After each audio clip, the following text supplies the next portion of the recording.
Szanowni Państwo, zapraszam do zapoznania się z moimi strategiami inwestycyjnymi o nazwie ACE Active. Nowe podejście do asset management. Andrzej Stefaniak. Dane kontaktowe są podane w tle oraz w opisie filmu. Pozdrawiam. Witam serdecznie dzisiaj o poranku. Kto się myli? Amerykański dolar czy dług? To jest temat przewodni tego wpisu. Na samym początku zachęcam do subskrybowania, dodawania komentarzy, dawania lajków, jeżeli uważacie, że te materiały niosą dla Was jakąś wartość, a tych wszystkich, którzy chcą śledzić, co się dzieje z Ace Market U po godzinach pracy w biurze, zachęcam do polubienia naszego profilu na Instagramie. Tam na dole w opisie jest do niego bezpośredni link. Zaczynamy. Kto się myli? Amerykański dolar czy dług? Zaczynamy fascynującą sesję na światowych aktywach z powodu tego, że dzisiaj po godzinie 16 wystąpienie będzie miał prezes Powell na spotkaniu Jackson Hole i rynek będzie wiedział zdecydowanie więcej na temat tego, jak wyceniać przyszłą ścieżkę stóp procentowych na świecie. To ma gigantyczne znaczenie praktycznie dla wszystkich klas aktywów, ale pojawiają się także założenia budżetowe Stanów Zjednoczonych. Jak widzimy na przestrzeni następnych lat, deficyt budżetowy w Stanach Zjednoczonych ma przekraczać 6% PKB. No i te zjawisko zwiększania się kosztów obsługi długu w budżecie ma być jednym z tych czynników, który może doprowadzić wkrótce do zmian na rynku i powodować, że wystąpi fundamentalna presja na rzecz pozbywania się amerykańskiego dolara. No i zobaczymy, czy faktycznie tak się stanie. No pytanie jest, kto się myli? Czy amerykański dolar swoją siłą, czy też amerykańskie obligacje, które na chwilę obecną na rentownościach 10-letnich obligacji pokazują, że rentowności te lekko tylko przekraczają poziom 4%, ale są na poziomach, które ostatnio obserwowaliśmy na początku czwartego kwartału poprzedniego roku, czyli podczas gdy indeksy giełdowe tworzyły swoje dołki w rejonie 3600 punktów. No i pytanie jest też takie, czy rentowności amerykańskich obligacji na tych właśnie swoich szczytach z poprzedniego roku nie prowadzą do tego, że wyceny spółek giełdowych są zawyżone. Dlatego też te dzisiejsze słowa prezesa Powella będą miały takie duże oddziaływanie. Przede wszystkim na rynek obligacji, przede wszystkim na perspektywy co do przyszłych stóp procentowych, później na amerykańskiego dolara, a później na indeksy giełdowe, które będą musiały podjąć decyzję, czy dostosować się do tych podwyższonych wycen rynkowych stóp procentowych, czy też zupełnie je zlekceważyć i kontynuować tendencję wzrostową, którą od 10 miesięcy obserwujemy na giełdach papierów wartościowych. Na chwilę obecną, na te kilka godzin przed wystąpieniem prezesa Powella, widzimy, że w rynku jest kilkanaście tylko punktów bazowych podwyżek stóp procentowych.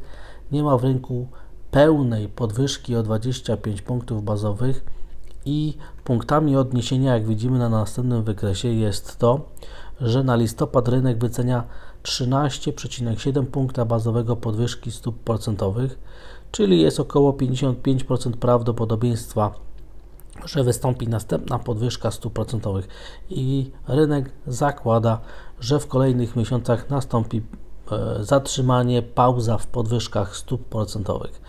I analogicznie to samo badanie robimy dla strefy euro i w tym wypadku widzimy, że w grudniu ma być szczyt cyklu podwyżek stóp procentowych, a w rynku jest 14,6 punkta bazowego podwyżek stóp procentowych, czyli także nie ma ani jednej pełnej, ćwiartkowej podwyżki stóp procentowych, czyli rynek na chwilę obecną zakłada, że jesteśmy w fazie zatrzymania, w fazie pauzy, tworzenia tego płaskowyżu na cyklu monetarnym, więc to, co się dzisiaj wydarzy po godzinie 16 będzie miało nam za zadanie odpowiedzieć na pytanie, czy faktycznie rynek dobrze zakłada, że już nie będzie więcej podwyżek stóp procentowych.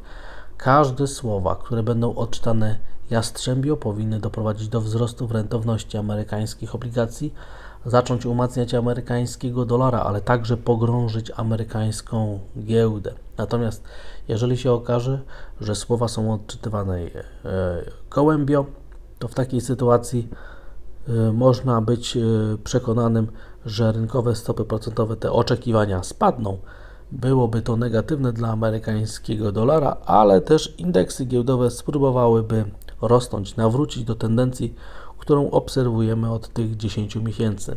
Dlatego wydarzenia po godzinie 16 będą miały tak duże, wprost gigantyczne znaczenie i przełożenie na krótkoterminowe i średnioterminowe perspektywy dla różnych klas aktywów na świecie.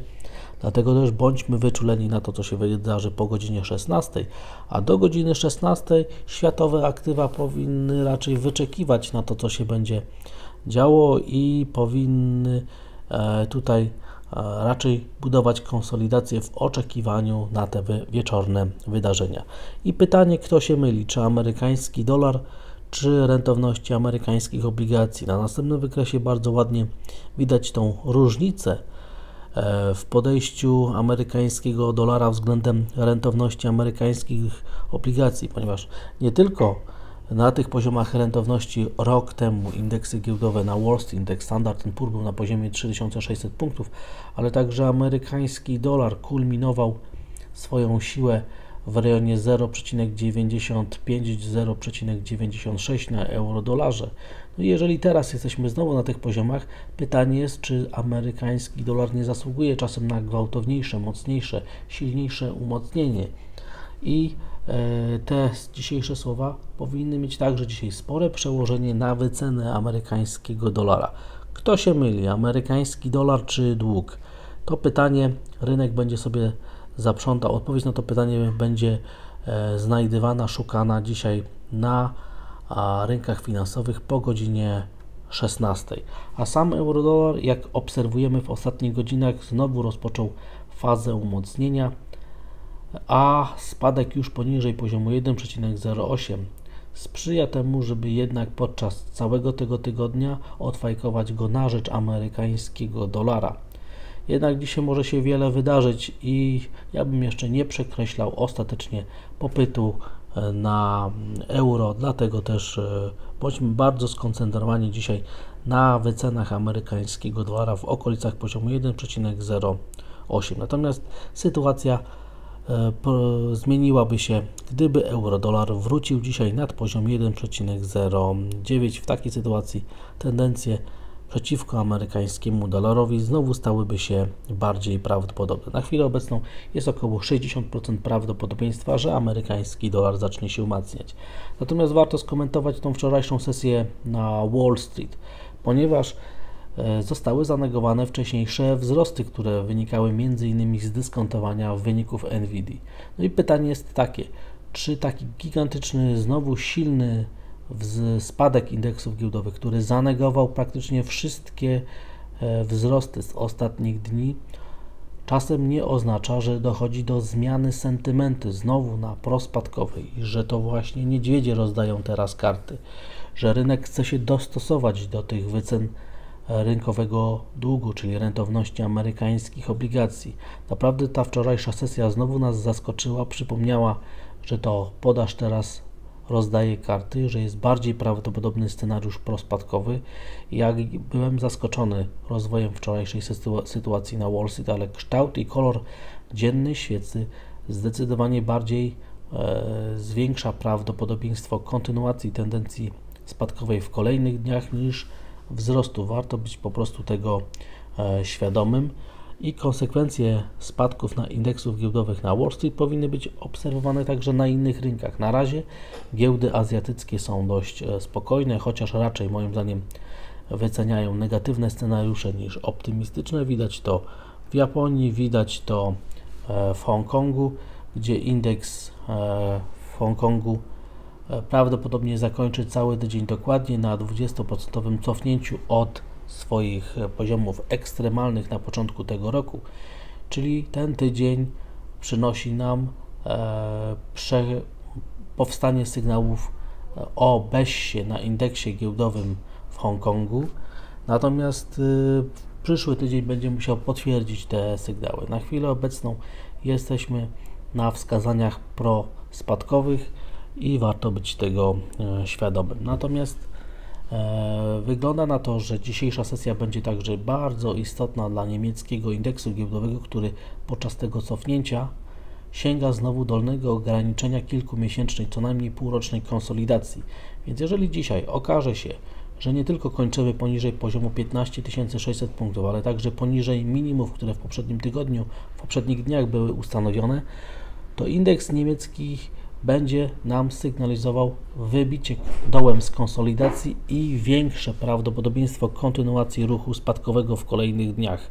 Dlatego też wydarzenia na DAX-ie warto dzisiaj monitorować, ze względu na to, że będą one miały potencjał do wygenerowania także trendu na warszawskiej giełdzie papierów wartościowych, dlatego też bądźmy na to szczególnie wyczuleni.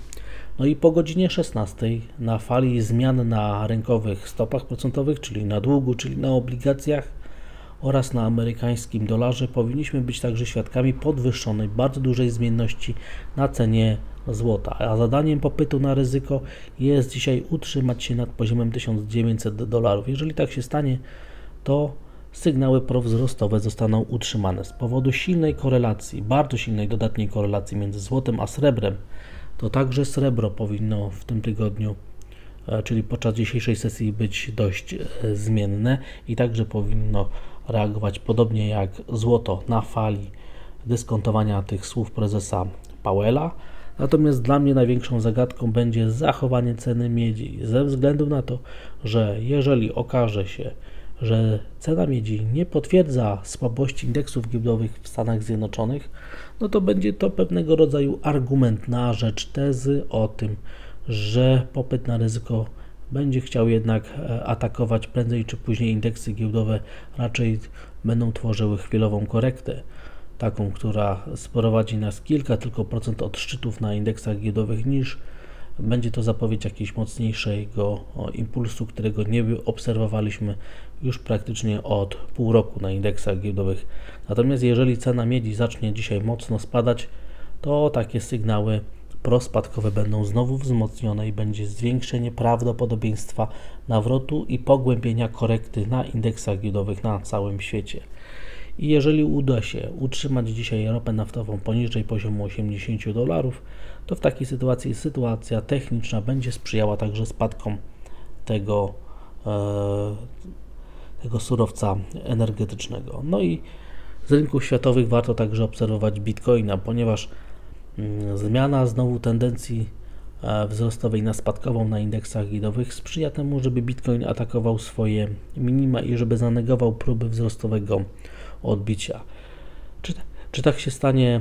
Zobaczymy. Moim zdaniem wczorajsze minima są małym punktem odniesienia, a ich pokonanie zwiększy prawdopodobieństwo tego, że taki scenariusz prospadkowy będzie realizowany. Jako że jednak korelacje widać między Bitcoinem a indeksami giełdowymi, więc jeżeli po godzinie 16 indeksy giełdowe będą spadać, to wzrośnie także prawdopodobieństwo powyżej 50%, że i Bitcoin dołączy do tendencji spadkowych, zwiększając jeszcze bardziej poprzez te sygnały płynące z analizy międzyrynkowej scenariusze na risk off na całym świecie, na wszystkich klasach aktywów. I na koniec polskie podwórko, polskie aktywa. Jak widzimy, rynek złotego bardzo cierpliwie czeka na ostateczny finał i na decyzję amerykańskiego dolara, jak wyceniać najbliższą perspektywę, najbliższy czas na amerykańskim dolarze i czy poziom 4,50 jest tutaj takim punktem odniesienia i dopiero pokonanie poziomu 4,50 zmieni perspektywę na prowzrostową, na to, żeby zwiększyć prawdopodobieństwo i wydłużyć czas korekty, która trwa już od miesiąca na rynku krajowej waluty. Dlatego też poziom 4,50 jest dzisiaj szczególnie istotny. Polskie obligacje są kupowane i wygląda na to, że zakończymy tydzień na minimach. Zwiększy się wtedy szansa na to, że i kolejne tygodnie będą już dyskontowały obniżki stóp procentowych w naszym kraju, a to oczywiście w naturalny sposób sprzyja obniżkom rentowności także polskich papierów.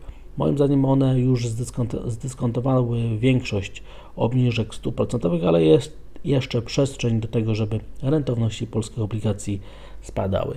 I na koniec warszawska giełda papierów wartościowych, która w poprzednich dniach bardzo dzielnie broniła wsparcia 2000 punktów, Natomiast warto cały czas pamiętać, że cała strefa 1975-2000 punktów to jest ważny punkt odniesienia, ważne wsparcie.